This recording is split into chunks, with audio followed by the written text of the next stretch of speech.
night when Jeremy is 20, I wake up at 3 a.m. to find that all the house lights have been turned on.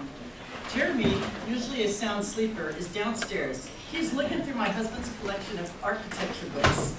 He finds the one that he's looking for. The Fabulous 50s, Las Vegas. And he flips it open to the section that he's looking for. The section on strip clubs and showgirls. Hey, you up to, Jeremy? What's going on? Jeremy points into his letterboard. I'm thinking about girls. Oh, how I miss those preteen years when Jeremy examined the guitars in the music magazines and not the beautiful models holding them. I long for the days when his choice of reading and viewing materials ran along the gamut of Dr. Seuss's ABC and Sesame Street. The show that finally gets his attention away from Big Bird is Entourage, an HBO series about 4 male good friends from Queens, now live in LA, trying to get laid and avoid relationships in between their acting gigs. There's a lot of eye candy on the show, lots of girls in bathing suits lying around pool parties. What do you like about the show, Jeremy? I like that they are good friends. So I get him a DVD of Friends, which is a bit tamer. But after watching 2 episodes, he's not interested anymore. Obviously, it's not the male bonding that he's focusing on. And now, Jeremy wants a girlfriend. And you know, it's my own fault. It's because I taught him how to type to communicate. That's where the trouble starts. Because that's when I find out that he has the same wishes and wants and desires that all teenagers have. Jeremy as a baby never reaches any normal developmental milestones. He was born in Paris, France, and at the park near where we live, we meet other mamas and other bébés. At 6 months, the other little babies, they sit tall and straight, and they're taking their shovels and scooping up the sand, but Jeremy, he's just stooped over. If Sophie the giraffe is in front of him, he will pick her up. Otherwise, he doesn't look at us, he doesn't pick anything up, he doesn't reach for us.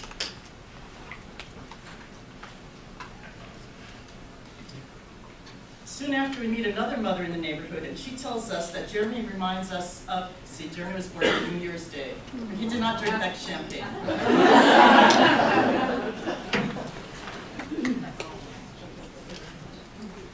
Soon after, we meet another mother in the neighborhood, and she tells us that Jeremy reminds her of her son when he was little, plump and floppy and not moving around. She suggests that we take him to this physical therapist named Paul, who really helped her son. So we get to see Paul quite a bit. Twice a week, we see Paul, who runs Jeremy through his exercises, and now we did the same at home. When Jeremy is 2, he finally takes his first step. He is in the living room, sitting on the rug, the Persian rug with a beautiful floral pattern. He reaches up and puts his hands on the coffee table top and pulls himself up. When he is fully upright, he takes a little step. But he doesn't walk towards me. He doesn't walk towards his dad. He's looking at the pattern. We don't exist. He continues to look down. He doesn't see us. Jeremy is definitely not like the other kids. I'm suspecting autism. When he is 3, my husband and I decide to get genetic testing done. Along with the diagnosis of Duke 15q, autism, and mental retardation, we are given no hope. The doctor tells us, if you are lucky, you will find a good institution to place him in, and you will get on with your lives. We are devastated. We're not devastated because something was wrong. We knew something was wrong. We were devastated because we were given no hope, and we were told just to give up on our child. I decided to accept the diagnosis, but not the prognosis. What the doctor doesn't know is that before moving to France for 2 years, I had worked at Fairview State Hospital, which is a hospital in Orange County, California, for the developmentally disabled. My job was to teach the first group of young adults that were going to be deinstitutionalized and to go live out in the community in group homes. So, do you think I would actually put my son in an institution after working hard to get people out of them?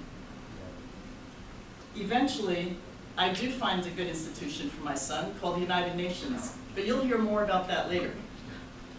Before Jeremy learns to communicate and type with one finger. I go through many years of trying to reach him. When Jeremy is very little, most of the educators and professionals just give me a hard time.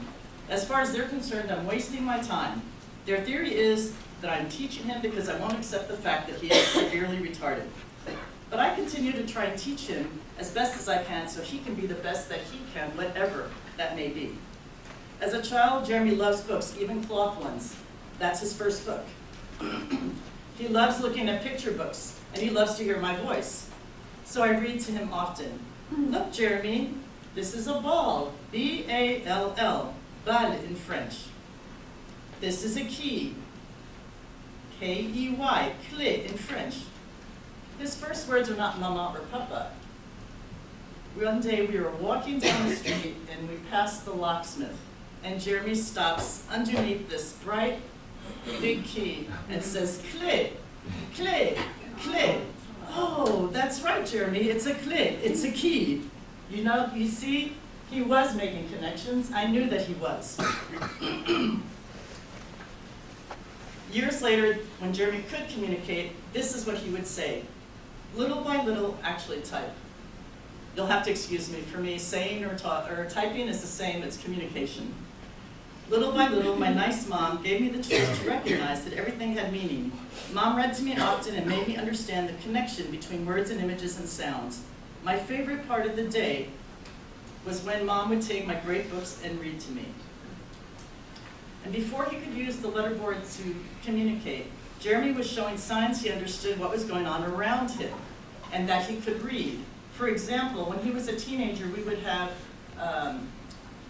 team meetings at my house once a month of the tutors that worked with Jeremy with an ABA program, and we would talk about what goals we would be working on, what challenges we would help him with.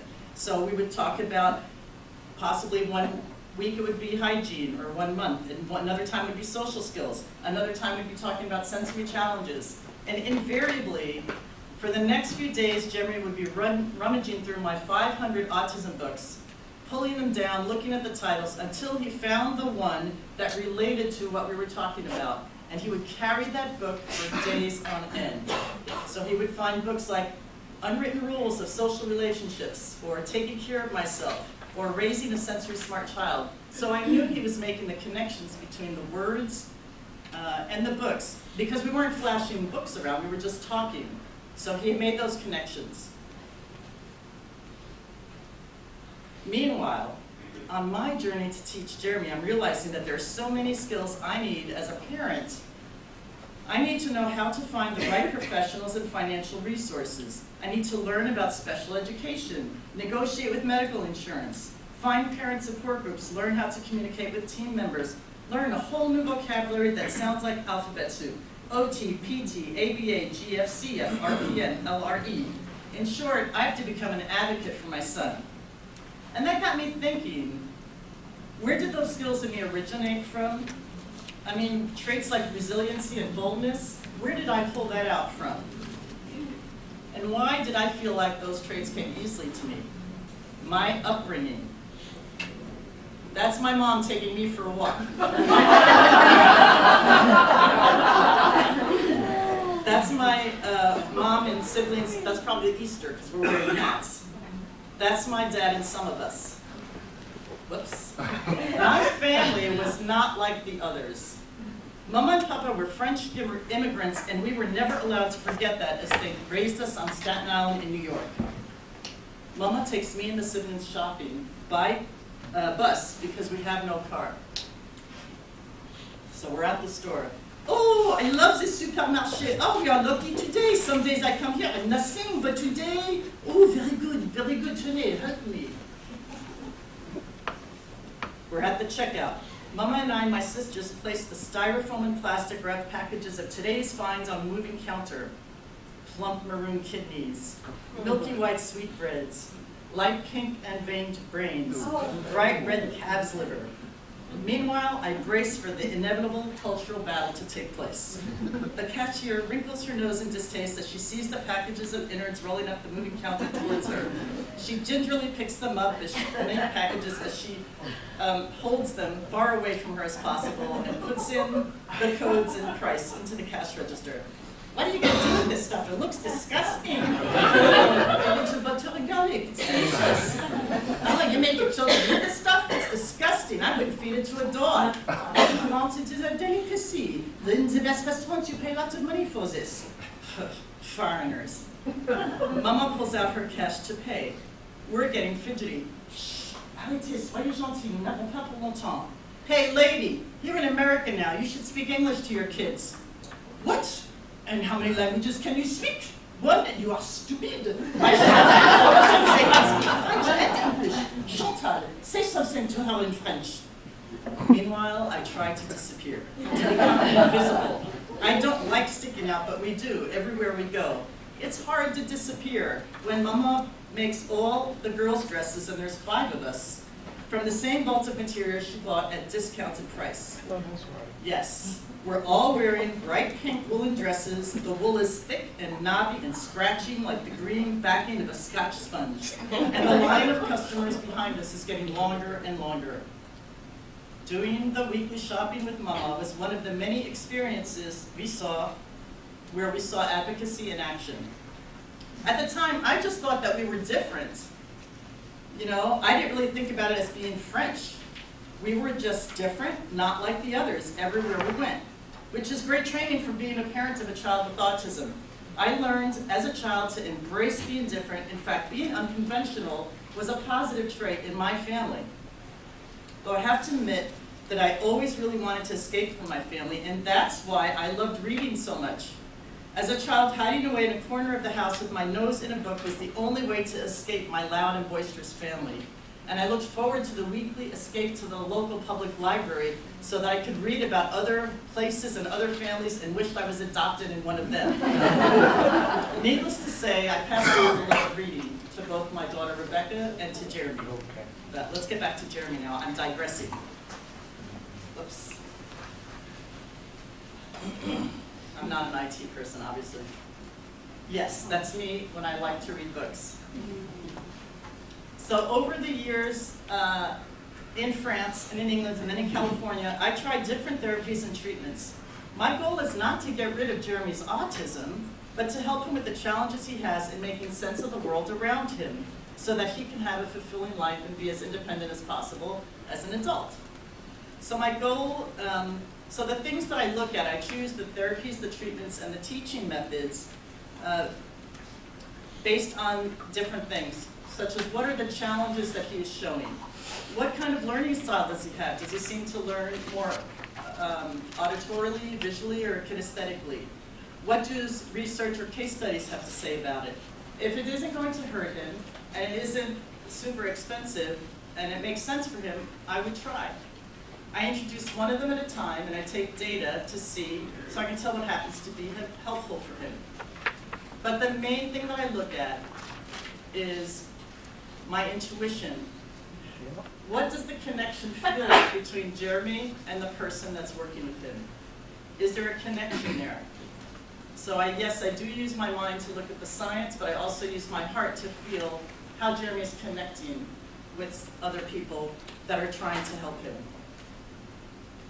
Years later, when Jeremy can type, here is what Jeremy has to say about some of the different therapies and techniques we try to teach him with. And also in the handouts, you don't have all these beautiful gory pictures of meat, but you do have more things in there, more notes that you can have to keep at home. So this is what Jeremy had to say about auditory integration training. It wasn't until he had 2 weeks of auditory integration training that he actually would turn his head when you would call his name. Okay? Even though in all the hearing tests, he came out like normal in terms of response.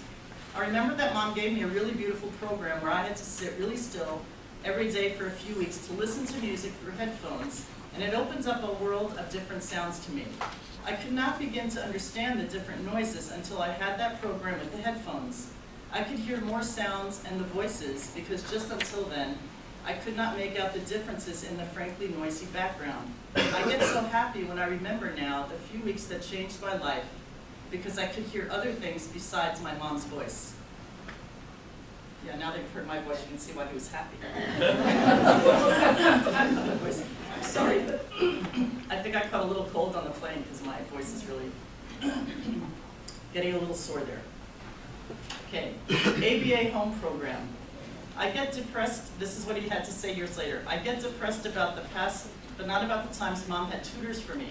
Then I would know I would be able to come out of my great solitude because nicely the tutors tried with Mom to teach me across the darkness.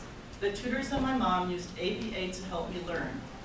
ABA, Applied Behavior Analysis, is based on Skinner's operant conditioning and helps break down hard tasks into small steps. This good psychologist, Skinner, was responsible for my success in learning.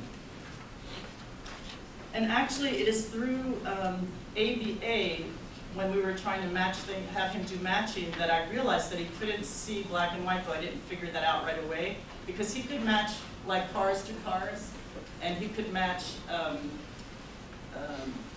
you know, like a different size and different color balls to other balls, but he couldn't match the same letter to another exact same letter. So I thought, I knew it wasn't like non-compliance, because I didn't sit here and make him do it like, 40 times or whatever. Once he had done it once or twice, I knew he got it. So I couldn't figure that out. And so I did figure it out with the help of a friend. And here's, did I do something here? Oh, so that's like trying to show him things. Okay, this is Jeremy again. I could see the lines on a very tiny spot of a book cover. See the lines inside the letters? That my mom seemed not to notice. I could not see the letters until my mom got the idea to make transparencies for me. I then lined up the letters and I had to learn to look at the whole letter instead of the lines of black ink that made up the letter. Because looking at letters was then very easy, I could learn to read. When I could read the letters, I read all the letters at once because I had the idea I could. Pages were like my own best friend because I could see familiar patterns. I liked patterns, and the letters formed patterns that had meaning. My mom read to me and showed me the words, greatly helping me to give meaning to the patterns. And it's interesting because Jeremy always looked at books, so that's why everyone thought too that he wasn't learning, because he seemed absorbed in the book. But he wasn't really learning from, at that time, from absorbing. He was focusing on certain things. Now when I would read to him, it was a little different because you had a picture there and then you had like 3 letters. But remember, it wasn't until years later that I discovered he was reading. So he wasn't reading at this time because he had to learn to see the letters.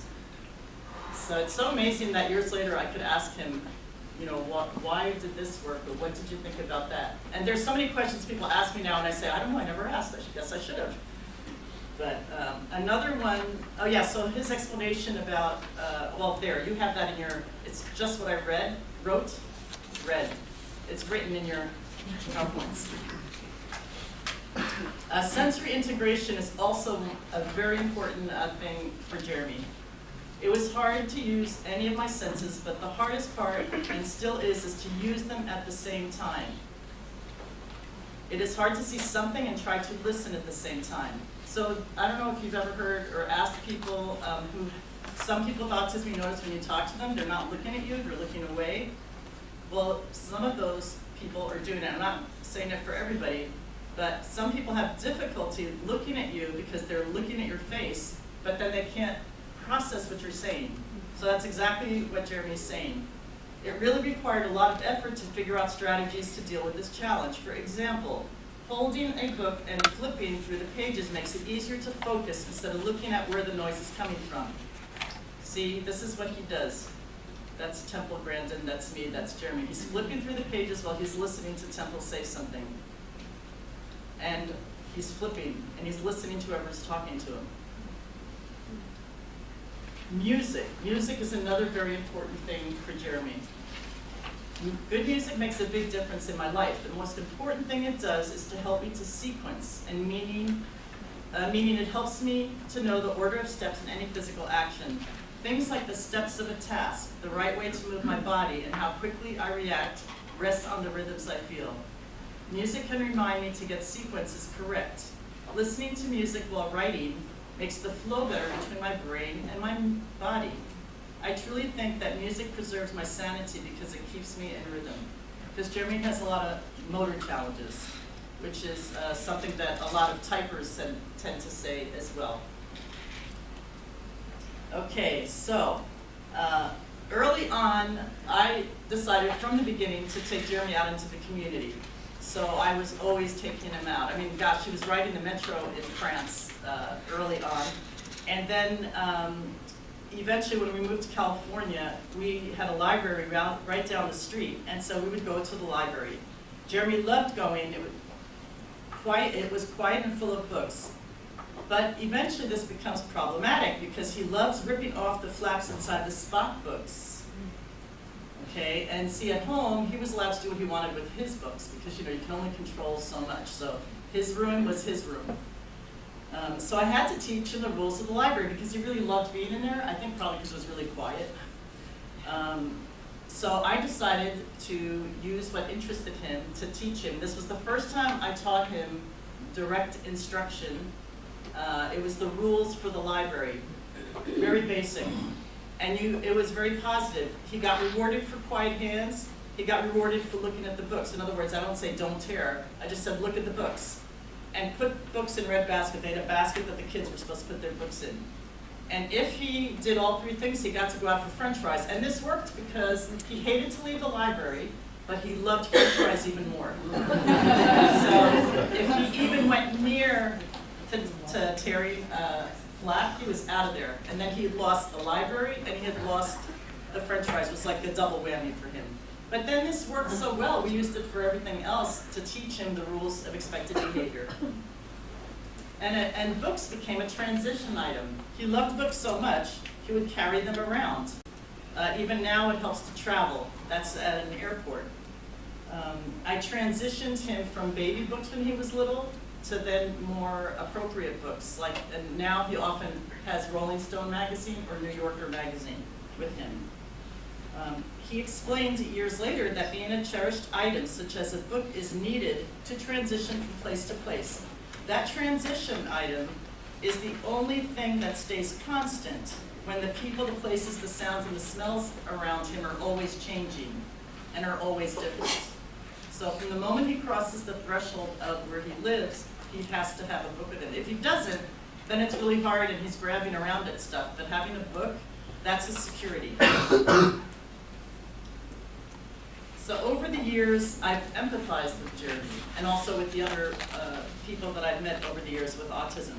But in recent years, I really had the opportunity to feel just a tiny bit what it must be like to be Jeremy.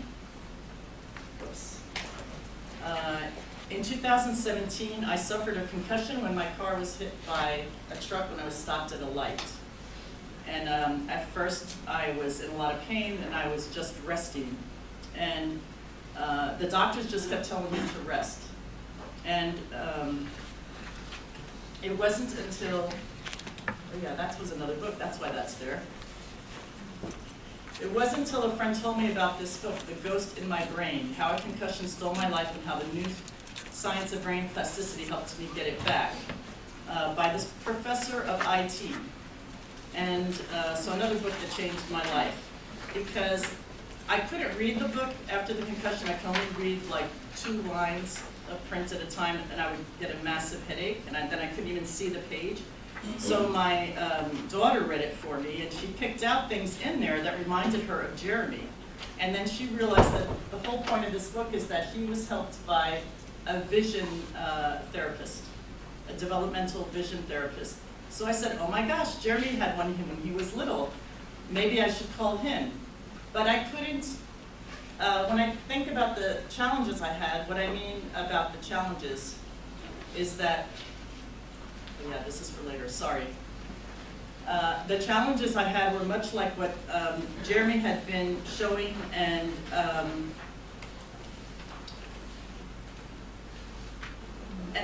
but it wasn't until months later that I realized that, because when your brain is concussed like that, you don't think normally. So I was having vestibular challenges. I would walk, but I'd have to hold the wall or not have to touch in front of me with my feet to know where I was. I had auditory challenges. I could hear every little noise, but I couldn't understand the voices coming out of people unless they were somebody very similar to me, familiar to me. Vision challenges, I could not read sentences. And I could not hear and see at the same time, so I had to have my daughter sitting with me when I called the vision therapist. He had given her, told her to call at a certain time. I wrote down 3 questions to ask him. Have you heard of this book? Have you treated people with concussions? Can you help me? And I had one earbud here, so I could hear, and she had the other one, so she could write down the answers. Because I could hear the answers, but there was no way I could know that I would remember it, and then there was no way that I could write it down at the same time. And it wasn't until afterwards that I realized that a lot of these things were things that Jeremy had talked to me about, and other people on the spectrum had talked to me about. And I had speech challenges.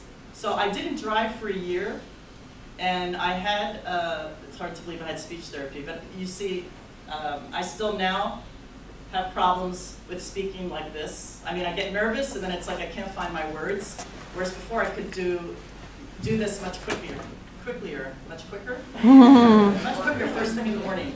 And I blame it on the fact that I didn't have my double shot cappuccino. So the first person who helped me was the vision therapist, because he said on the phone, I've worked with people with concussions.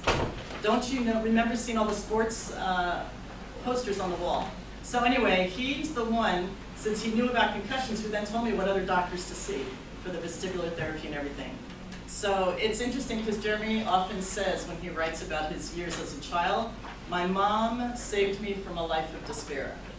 But yet it was Jeremy that saved me when this concussion happened, because it was through him I found the resources, which with the brain that I had, I couldn't have done that research myself to figure things out. And doctors didn't tell you. It was just like autism years and years ago.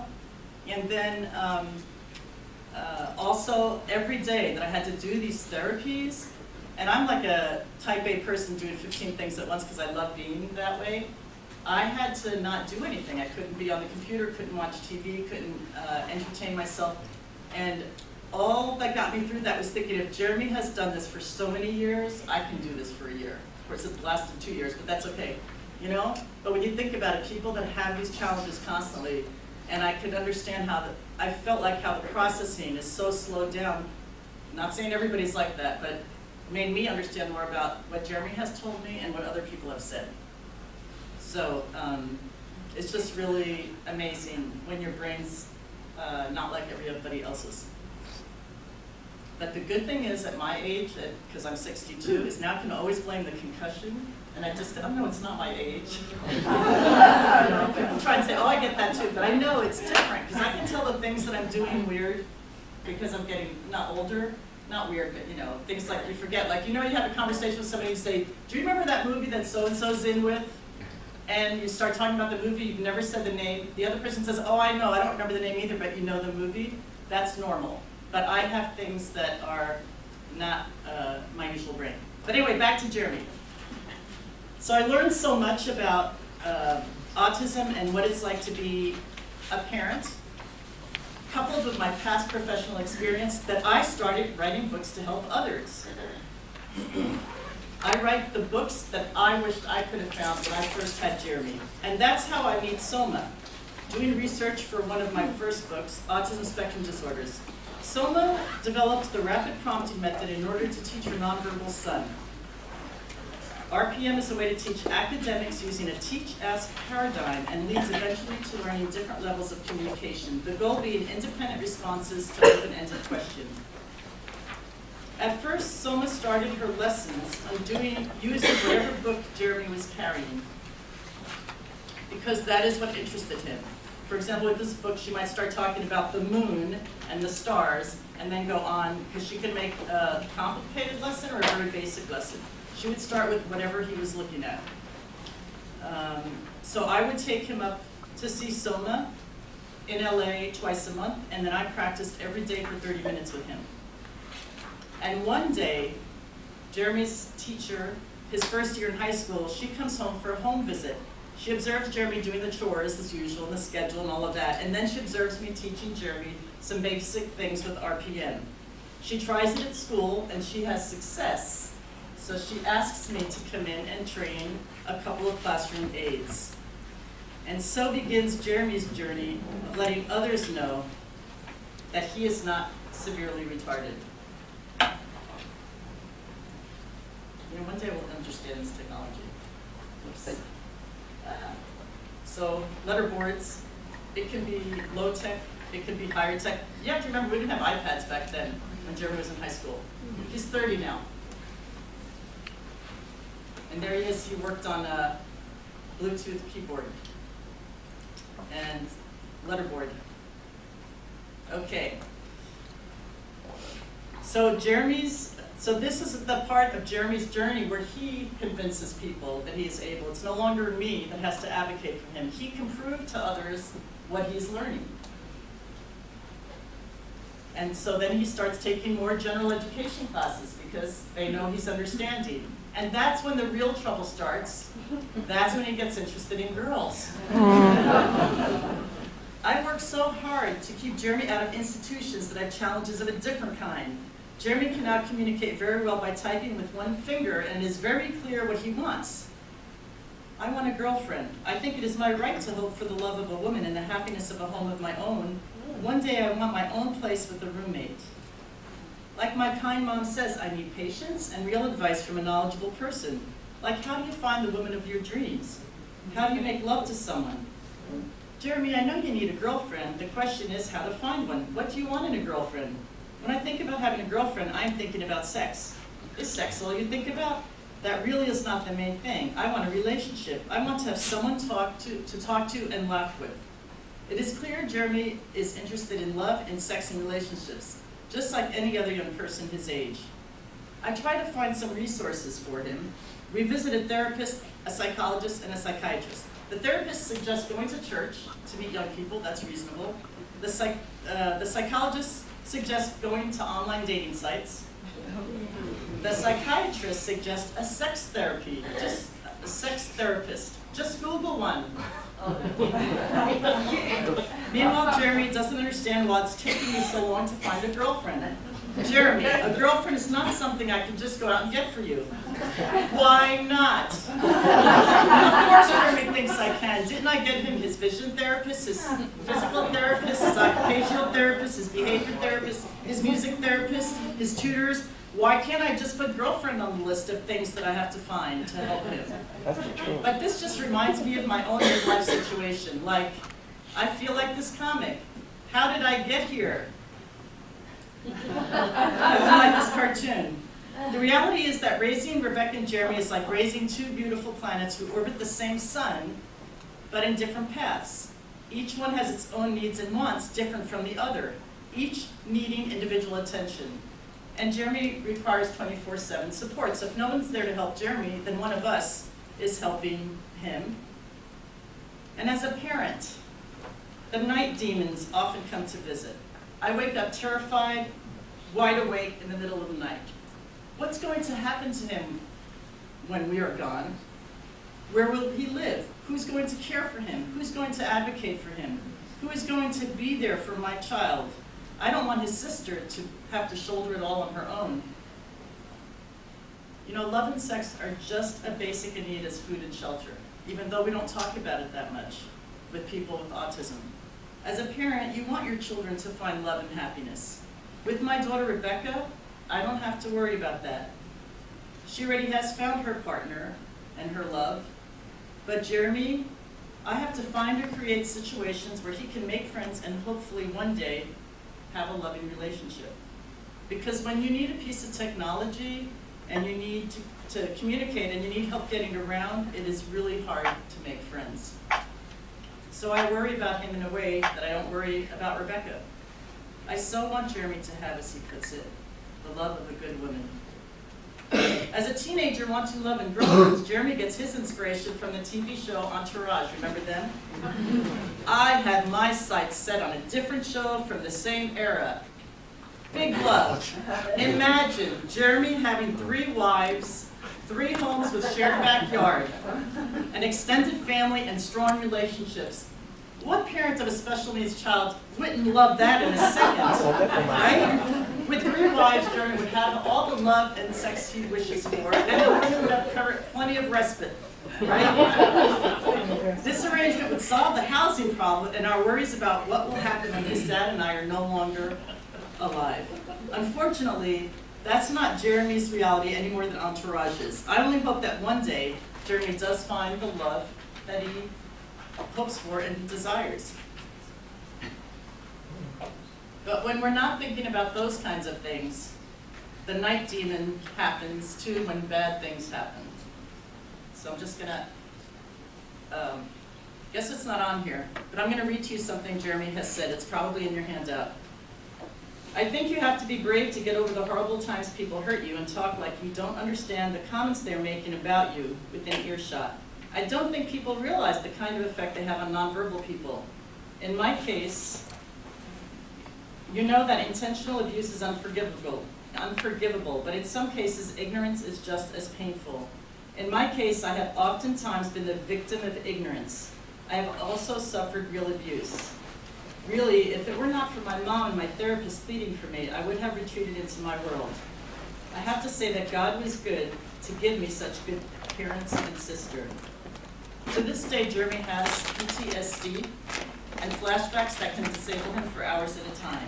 It's gotten better over the years thanks to therapy, medication, also meditation. Besides living through the really bad things, though, that your child is a victim of, there are just sometimes the things that people say, even though they're trying to be nice.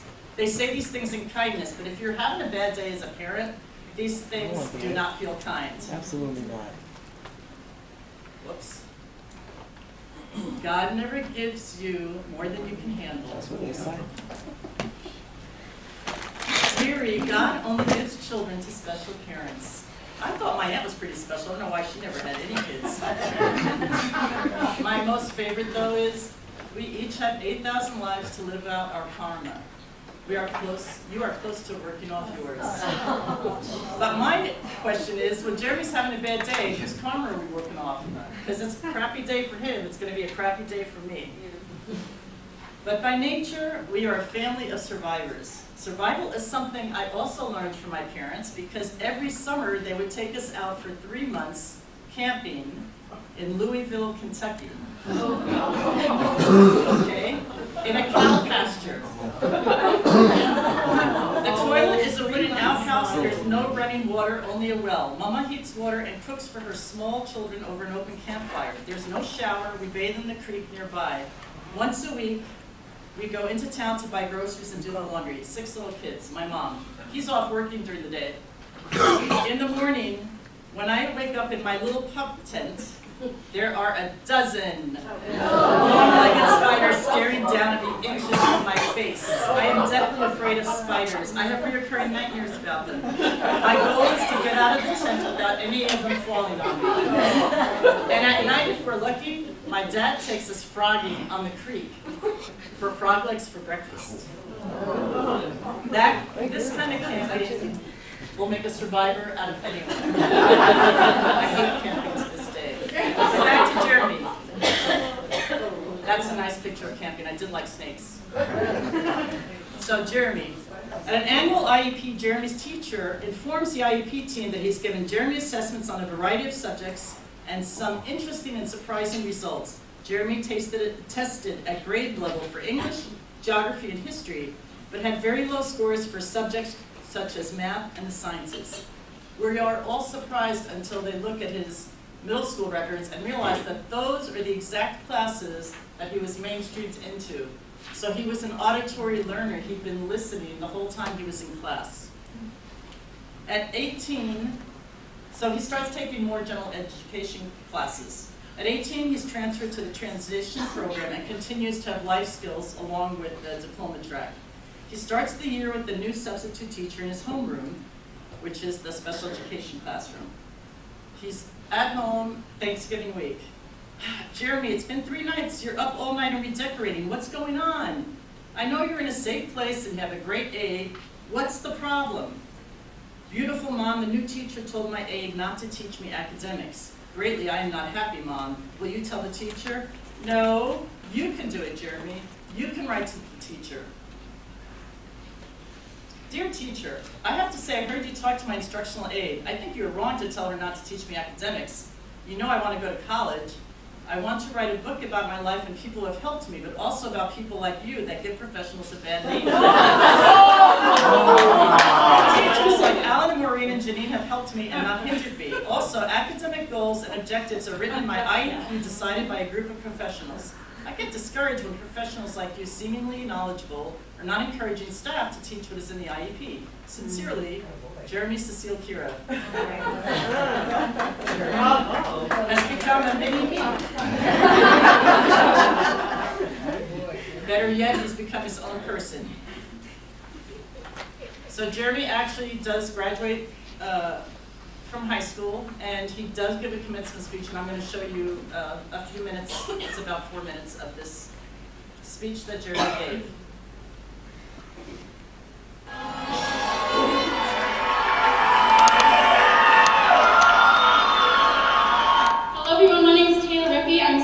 Secretary this year. And I have the pleasure of introducing our next speaker, Jeremy Sicile-Kira. Jeremy has autism and limited speech and is a graduate of Torrey Pines High School class of 2010.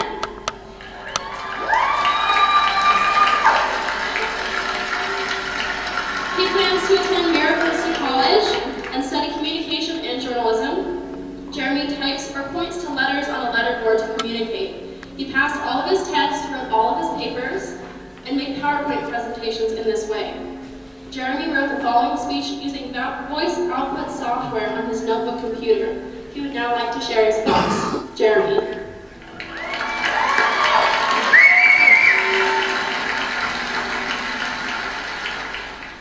I have spent 7 years at Torrey Pines High School. 3 years ago, I walked the graduation ceremony. Today I walk the same path, in the same cap and gown, but I have now earned my academic diploma. My education at Torrey Pines has been my greatest achievement. I was once diagnosed autistic and severely retarded.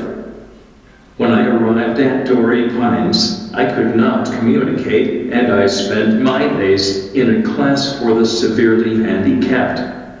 Now I am going to college. I am writing a book about my life. I have become an inspiration nationally to many parents and educators of children with autism. My story is like Helen Keller's, the deaf, mute, and blind girl. Helen Keller had a teacher, and Sullivan, who taught her and took her out of isolation. My first great teacher was my mom. Than the high school teachers.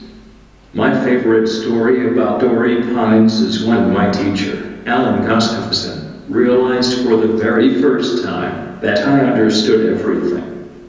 He was really trying to learn how to communicate with me. He said, "Jeremy, I know you are in there somewhere. I can't know what you are capable of unless you tell me." I looked at him and saw tears in his eyes. I really wanted to make him happy. My nice teacher continued to try and reach me. He said, "Give me a sign." I looked at him and spelled with him for the first time. Great teacher Alan was so happy. Even if she tried to convince me to become a Republican. An exciting memory from this campus is when an TV camera crew followed me around campus for the show, True Life I Have Autism. I would like to thank Bruce Cochran, Director of Pupil Services, for the chance he took and the faith he had in me. I would like to thank the administrators, the school staff, the educators, including Maureen and Jamie, for allowing my voice to be heard. Without you, my life would still be imprisoned in darkness. Nicely, I wish I had made more friends from my years here. Being autistic, that is the hardest part. It is important to include all students in general education classes so they can be with their peers. When Helen Keller grew up, she graduated from college, became an author and an advocate for people with disabilities.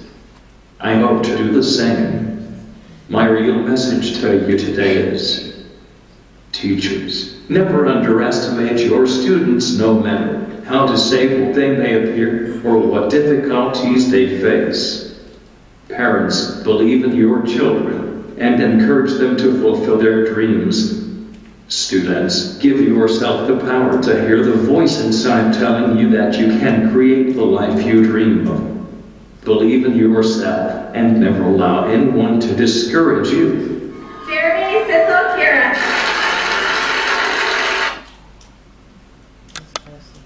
So after graduation, Jeremy starts attending community college part-time, and he volunteers for the Autism Research Institute, and he actually becomes their youth representative to the United Nations, because the Autism Research Institute is a NGO.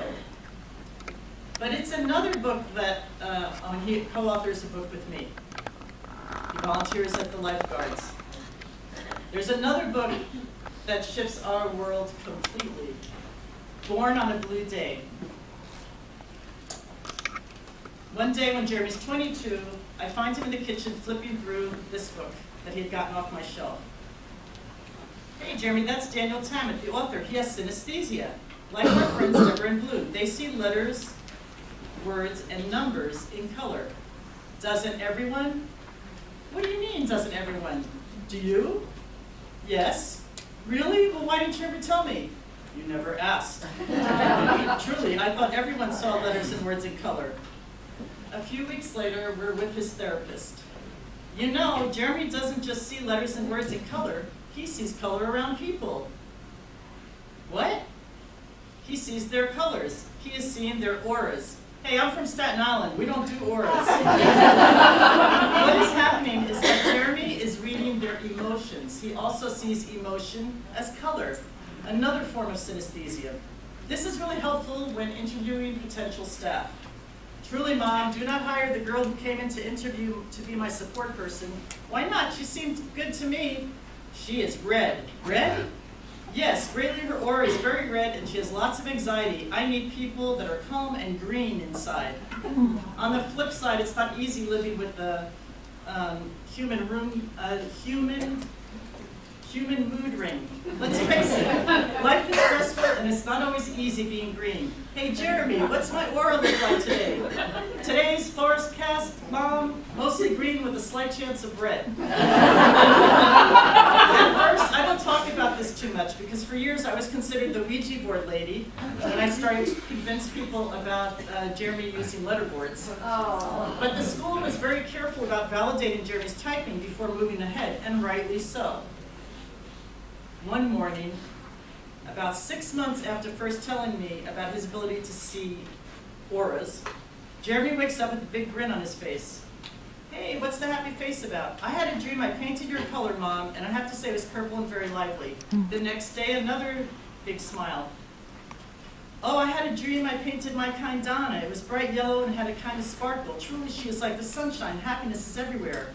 Every morning, Jeremy wakes up and he's dictating his dreams. Dreams that he's painting people's colors. One morning, after weeks of dictation, he has a different dream. Justly, Mom, I had a dream I had an art show in an art gallery. I had 10 paintings at the gallery. Mom, could this come true? You are nice to tell me how to get an art show. Jeremy, I'm going to tell you what I tell people when they say, I have a great idea for a book, can I get it published? I say, did you write the book yet? First start there. Jeremy, first you have to start painting. So he starts painting. His paintings are beautiful and abstract, and he paints a lot of them at the same time because he waits for each layer to dry before applying another layer.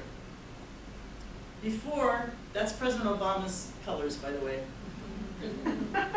Before, I only saw the challenges he faced associated with his living in a world that is too loud and too bright. Now we can all see how gifted he is.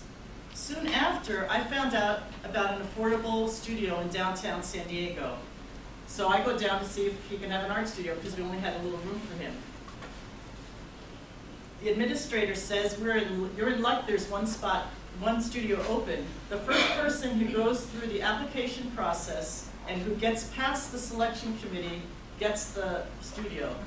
Jeremy asks, what do we need to do to get through the selection committee?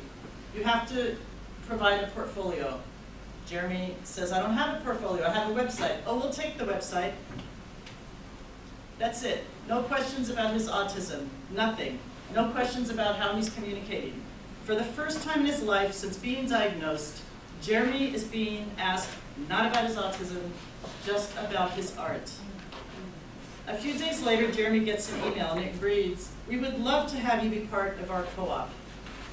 My son has found his tribe based on his ability, not his disability. He has a studio to paint in, and soon he has his own art show. Yes, he likes to paint big. See, still has a magazine. He has his own art studio. He has his own art show. This is a couple minutes, I'm going to show you. This is coverage of the art show. If Mom can click. April is Autism Awareness Month, and this next story may change the way you see what is a very complex and not fully understood disorder. It may also change the way you see everyone around you. NBC7's Greg Bledsoe joins us now with the story. Greg? Yeah, and this is really cool, the way he sees the world and everything around him. The person you're about to meet sees things differently than most of us do, but it wasn't until recently he could show everyone the world from his point of view. You ready, Jeremy? Let me help you out. Rule one when it comes to Jeremy Sicile-Kira, keep an open mind. The misconception is that if you look at him and you watch his behaviors, you might think that there's nothing inside. But his mom Chantal would argue there's a lot inside the mind of this 27-year-old with autism.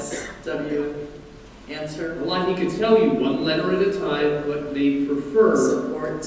to just show you. When he discovered painting, that was just boom. I could just feel this energy and this emotion, and it just seemed so positive.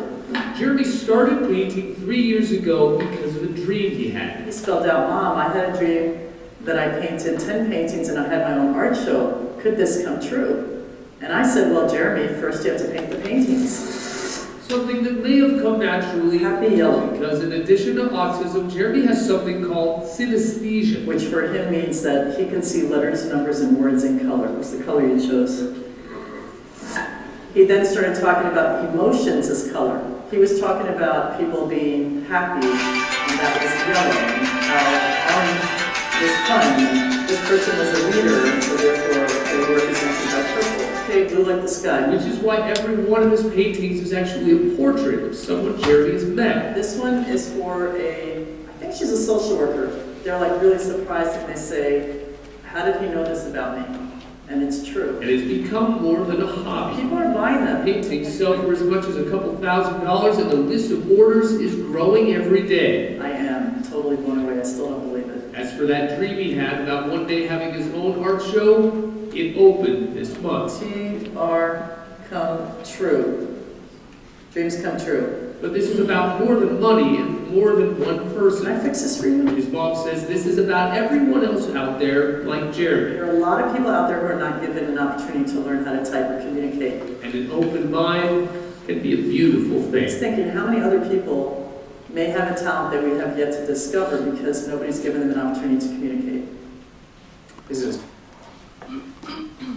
So Jeremy now, he meets clients either via Facebook or internet or in his art studio, and he paints their colors. For example, he does couples too. So Jeremy is still searching for his girlfriend. He had his dream of his art show, now he's still searching for his girlfriend, which was another dream. He paints her. My true love. Truly I greatly dreamt I painted the only real love of my life. Dearly she was blue for the knowledge of my needs as a lover and a friend. White represented the hope I have of finding her. Very bright green represents the mighty calm effect of love. Truly I have to dearly find my true love, represented by the color white for hope, and yellow for happiness I will find with her. Pink represents the love we have greatly for each other. Silver from above is greatly helping. He's still searching for his true love, but I have no doubt that he will find her one day. For many years, I was Jeremy's teacher. But for things that really matter in life, Jeremy has become my teacher. So I've had my own dream about my life, because I feel like now I've worked out all my karma. So my dream is mostly about sitting in a farmhouse in the south of France with a glass of wine and looking at the colors of the sunshine as they reflect on the old stones, because now I see the importance of colors. I'm enjoying the sunset, and the colors are changing from yellow to orange to pink to magenta and finally indigo. That's my dream. Jeremy has other dreams and plans for me. Mom, really, I have to tell you about the greatly beautiful dream I had about you. My mom was a storyteller.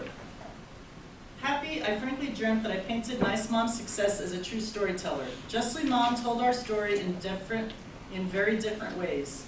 Books and plays and keynotes and solo performances and in movies that changed people's lives.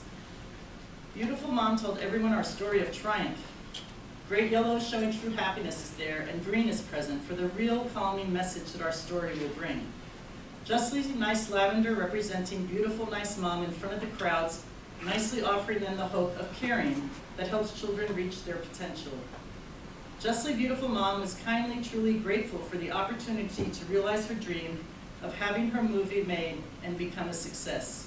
True blue indigo, representing the great knowledge in Mom's frankly search for ways to greatly help me, was creatively shown in the painting. Kindly pink was truly present for Mom's love of production and for autism advocacy. Real bright orange for fun and bright blue like the sky was in the painting, representing the real knowledge of storytelling. Silver and gold are representing the power in the very near hand of God that is truly, really obvious. And so here I am. But recently Jeremy came over and he told me about another dream. Truly, I dreamt that a beautiful Mom was a coach to other women. Frankly, Mom told them my secret about my life, or about life in general. Nicely, the secret about life is very easy to say, but harder to do. The secret is, believe in yourself, believe in your child.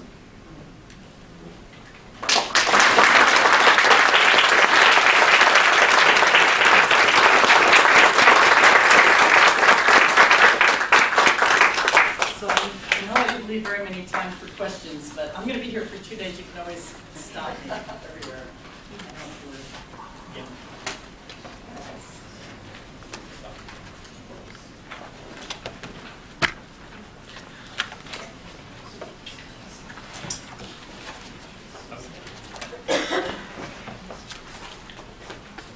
Sorry, I was creative, but we can.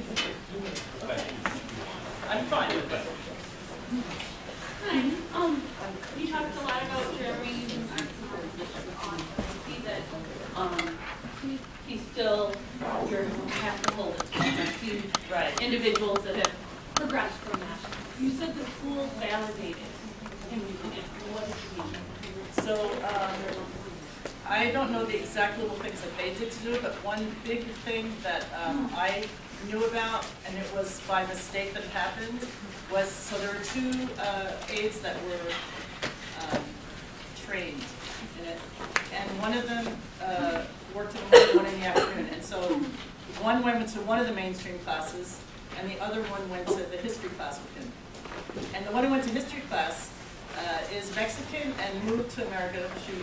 She had not attended high school classes in America, so she didn't know the curriculum. And the one, so the one who normally went to history class with him broke her thumb the morning of the test, so she didn't come to work. So the other aide had to go into the classroom and be there for the responses to the test, where she had not known any of the material, had not done any of the homework, and had never been to school in California to know it, because the curriculum's a little bit different. And he got like 90% out of 100, but it was not, I mean, I did have some questions, but that they answered full, I'm sorry, you know what I mean? Sentences. Thank you, yeah. And, but I know that on the actual matching, he was 90% correct out of, there were 4 responses for each question possible. Wow. And then there are things like when I talk about that he said what he told me about the teacher, and I said, well, you have to write the letter. First, I contacted his aide, which I know we're not supposed to have their numbers or anything, but I never asked any questions, but I said, look, Jeremy told me something, and I told her word for word what he had overheard, because he spells it out. And she laughed and she said, oh my God, that is exactly what the substitute teacher, because she had said teacher, for him a teacher can be an OT, someone that he reveres, who's teaching him anything. So I didn't know it was a teacher. And she said, oh my God, that's what the substitute teacher said to him, word for word. So that's why I said, okay, so a lot of things like that. Absolutely, absolutely, because I know it's not an easy No, and then also, communication style to get people to believe. right, and the iPad, when Jeremy's sitting, he can use the iPad, and there he still needs a tiny bit of touch with the arm, but we're working on that. I mean, it's like this. But you see him mostly with the letterboard because the guy's moving around and he's doing painting. And so what I always am so careful about is that they really learn to put their elbows here so they're not moving the board, because that's where you have to be so careful. So we have someone that comes in and train, but you know, there are like 8 or 9 people at the same who know how to do it with Jeremy, like to full-ended questions. But we always start with basic yes, no, pointing. One other question, because I've never worked with, I'm a teacher, and I'm not a librarian. I've never worked with a family that, and then I'll stop because I'm monopolizing. But I will be around for 2 days, so. Working directly with someone. Okay. How long before she started using the letterboard? Because I know it starts with You know what, it depends on the person, and also it's the same method, but if the person's a visual learner, it's done differently than if it's auditory. But you could, and it's by watching her, because I videotaped her doing other students because I was really interested, and I could see how she changed the techniques depending on the style of learning. But it's really interesting because a local school asked me to come in and teach the aides to work with this one particular boy who goes to Soma every summer.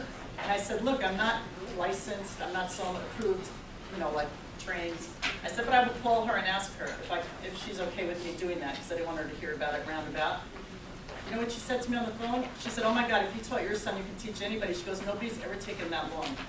And I was thinking, 2 years. And it's true, anybody that I've worked with before, they've picked up much faster. Jeremy really has a lot of complex motor issues.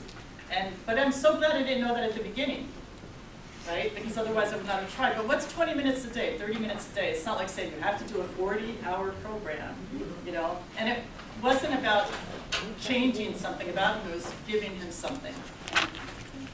But you're right, I do believe in validating everything, you know, but there are ways of doing it. If you set it up as a test and they get nervous, and now I totally get that since my concussion, like coming here today, I usually never get nervous about speaking, but I was nervous because the bus was late, and then I was nervous because I wasn't gonna have time to eat, and then I didn't have my coffee, you know, and now my speech is going blah, blah, blah, blah, blah. So it's just interesting. Yes? What kind of music does Jeremy like? Oh my God, his favorite is Dave Matthews. And but he loves also, he's been to symphonies and recently listening to opera. So he actually has synesthesia with music. When he hears music, he sees, the music is translated into emotions and then emotion into color. You talked about your trips to the library. Is there an accommodation that you would have liked to have seen that would have made your trip more enjoyable? That's a really good question. The thing is, Jeremy, when he was little, was a lot calmer than he is now as he got older, because he wasn't anxious as a child. He was a lot slower, and he was not a noisy person. So I didn't really, the only thing I wanted for him was to not rip the pages. We were basically just going to look. And I really never thought of it in that way, because in those days people didn't take their kids to the library, but I was going to make it happen. But I think that that's a really good question, especially for kids that are older, more active, and more verbal. I only say that because in the library, at least locally, they just want to make sure you're not bothering the others. You see what I mean? So that was my goal, not to bother the others and make it a nice time for Jeremy. So I'm sorry I can't answer that, hopefully. It's the last question. Okay. And then if I didn't, I'll take that question. Then afterwards, please feel free to come and ask me anytime, except in the restroom. Well, it's not more of a question, it's a statement. This is my son, Jason. He's 31, and he's on the Hi, Jason. say hi. And he's on the limited language spectrum of autism.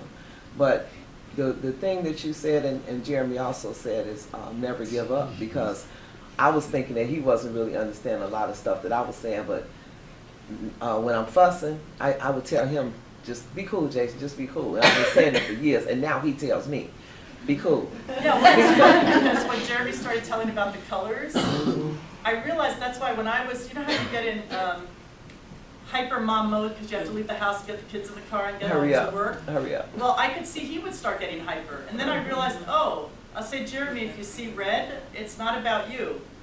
It's just me getting my stuff together. And he would immediately calm down, like, okay, because he couldn't pick up on what the anxiety was about, and so he would feel it. Well, that's one thing that I've noticed for many years, is that they do, autistics, they definitely feed off our emotions. You know, if we razzle, yeah, they and we razzle. always think that they're less emotional, that they're less feeling, and it's not. At the contrary, I believe they feel so much that it's so hard for them, and that's why They don't know the gray they areas, block either it. black or white. Yeah. So anyway, but I'm happy to talk to you again. Absolutely. By the way, I love your quotes. Thank you. Thank you.